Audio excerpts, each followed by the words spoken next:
कि 1 से 100 तक के प्रश्न दिए गए हैं, जिनमें से आपको 50 ही बनाना है। आप 1 से 100 तक के बीच में कोई भी 50 को टिक कर लीजिएगा, ठीक है, और 50 को ही बना के आइएगा। 50 से ज्यादा बनाइएगा तो उसके हिसाब से आपका नंबर कट सकता है, ठीक है। जितना बोला जा रहा है उतना ही काम कीजिएगा। नंबर 1 में जो क्वेश्चन दे रखा है, पहले मैं उसे बता रहा हूँ, उसी हिसाब से आप लोग समझते चलिएगा। देखिए ये मैंने यहाँ पर लिख दिया हूँ BSEB, इसका मतलब क्या होता है? बिहार स्कूल एग्जामिनेशन बोर्ड, ठीक ना, class 10।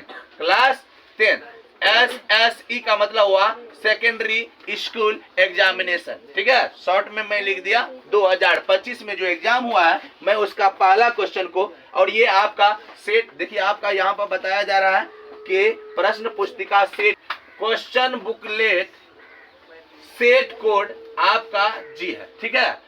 Question booklet set code आपका जी है। हिंदी में इसको बोलिएगा प्रश्न पुस्तिका सेट कोड जी। आप जी वाले जिसका होगा उसको अच्छा रहेगा, ठीक है, एक तरफ से मिलेगा। और ये जो है बहुत सारे मतलब सेट इसके दिए रहते हैं, तो इस हिसाब से आप लोग देखिएगा, ठीक है। आपका कितना नंबर में कौन सा क्वेश्चन आता है मैं एक तरफ से बता रहा हूँ, ठीक है। टोटल क्वेश्चन बताऊंगा, आप लोग बढ़िया से समझिएगा। जहां कहीं भी दिक्कत होगा कमेंट में बताइएगा, मैं उसका सॉल्यूशन फिर से निकालूंगा, ठीक है। चलिए फिर से बताऊंगा।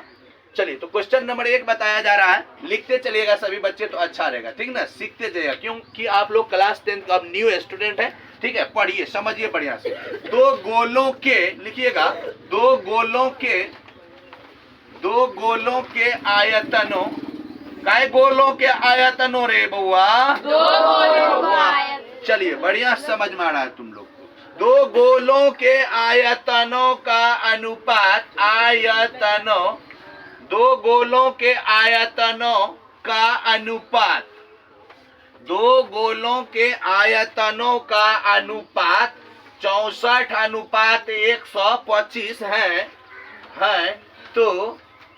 तो उनके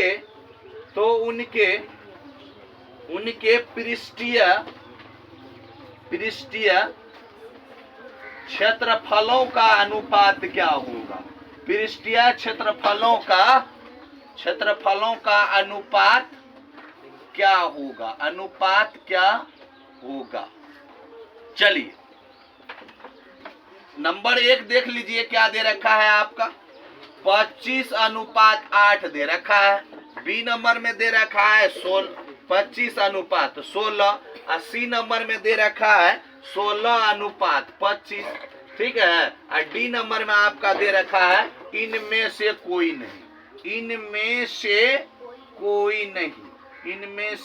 नहीं। चलिए तो इसको बनाने का कोशिश कीजिए। देखिए ऑब्जेक्टिव क्वेश्चन है आपका, ये ऑब्जेक्टिव को जितना शॉर्ट में बनाइएगा उतना आपको फायदा होगा। तो फायदा वाला बात कीजिए, ठीक है, न कि घाटा वाला बात में जाइएगा तो टाइम लगेगा ज्यादा, और सवाल को तो बनाइएगा लेकिन टाइम की बर्बादी होगा, फिर बना नहीं पाइएगा। चलिए देखते हैं। 2 गोला, काय गो भोला रे, देख लीजिए काय गो गोला बोल रहा है, देखिए भोला। 2 गोला, काय गो गोला? 2 गोला। 2 गोला बना दीजिए तो पहले, 2 गोला को बनाइएगा तो इस टाइप से गोला होता है, ठीक है, गोला बना दीजिए। चलिए अब आप देख लीजिए 2 गोला है, तो 2 गोला के आयतन का अनुपात दे दिया। किसका अनुपात दे दिया? आयतन का अनुपात। तो आयतन इसका क्या होता है? इसके त्रिज्या को R1 ले लीजिए, इसके त्रिज्या को R2 ले लीजिए, और आप लोग बताइएगा कि गोला का आयतन क्या होता है। तो गोला का आयतन तुम लोग को पता नहीं है तो बोलिए, अभी नया विद्यार्थी आप लोग क्लास 10 का, इसलिए मेंसुरेशन का फार्मूला हमें लिखाना पड़ेगा सब। तो चलिए बोलिए, गोला का आयतन बराबर 4/3। बोलिए 4/3। अच्छा नहीं, यहाँ पर मत लिखिएगा, यहाँ पर तो आयत अनुपात दे दिया है, 64 अनुपात कितना दे रखा है? 125।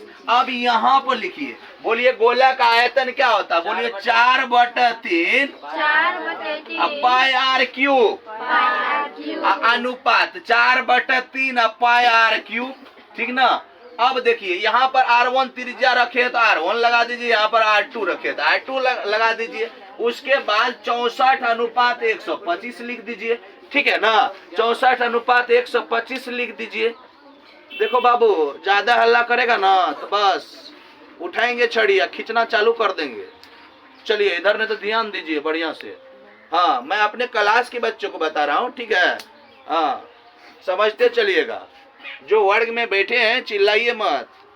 चलिए अब देखिए, यहाँ पर सिखा रहे हैं, जगह नहीं उधर, मैं यहाँ लिख रहा हूँ 4/3, 4/3 पाई आर क्यूब। यहाँ पर आपका फिर 4/3 पाई आर क्यूब, यहाँ पर 2 लगे, त्रिज्या आपका 2 दे रखा है ना यहाँ पर। उसके बाद देखिए 64, फिर से मैं लिख दिया एक बार, कोई दिक्कत नहीं, फ्रेश से हो जाएगा। अब देखिए यहाँ पर अनुपात है, अनुपात का मतलब होता है बट्टा, आप इसको कटा सकते हैं, 4/3 से 4/3 खत्म, पाई से पाई खत्म। अब आप लोग बताइएगा, अनुपात का मतलब बट्टा होता है, तो आप बट्टा लिखिए इसको, R1 का क्यूब अब बट्टा R2 का क्यूब बराबर, इसको भी बट्टा में लगा दीजिए, तो 64 125 हो जाएगा ये। चलिए अब आप देखिएगा, दोनों पर क्यूब लगाया, तो आप क्या कीजिएगा, एक के दोनों को घेर के एक ही पे क्यूब लगा दीजिए। चलिए क्यूब लगा दीजिए, R1/R2 पर भी क्यूब लगा दीजिए। अब बताइए 64 बटे कितना हुआ, 125।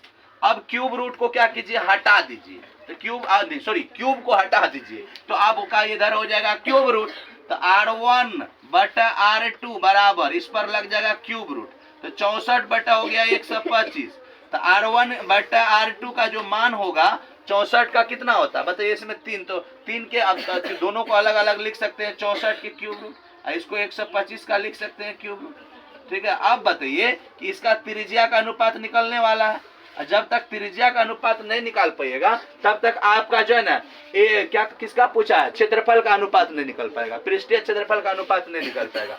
अब बताइए किसका क्यूब, 16 कितना आएगा, 3 का तोड़िएगा, 16 को तोड़िएगा तो कितना होगा देख लीजिए, 16 का 8 2 कितना से 4 का आएगा ना। हाँ, 4 गुना 4 गुना 4 लिख सकते हैं ना, 64 को लिख सकते हैं कि नहीं, आप लिख सकते हैं इसको 4 का क्यूब, और जब क्यूब रूट हट गया होगा तो उसके पावर में 1/3 लगा दीजिए, ठीक है। और नीचे में जो है 125 है, तो आप 5 का क्यूब लिख सकते हैं इसको, इसका भी हटाइएगा तो 1/3 गुना में हो जाएगा, 1/3 से 1/3 खत्म, 1/3 से 1/3 खत्म, 1/3 से ये 3 खत्म होगा, 1/3 से ये खत्म हो जाएगा, सॉरी। चलिए तो आपका ये बन के आया 4/5, कितना निकल के आया 4/5, तो 4/5 जो आपका त्रिज्या निकल के आया है, अनुपात, त्रिज्या का अनुपात। अब आपको निकाल देना है पृष्ठीय क्षेत्रफल, तो पृष्ठीय क्षेत्रफल के लिए यहाँ पर जगह नहीं, यहाँ पर लिख देता हूँ, इसका पृष्ठीय क्षेत्रफल का अनुपात क्या होगा, तो गोला 2 गो है ना, तो इसको लिखिएगा 4πr3, 4πr3 अनुपात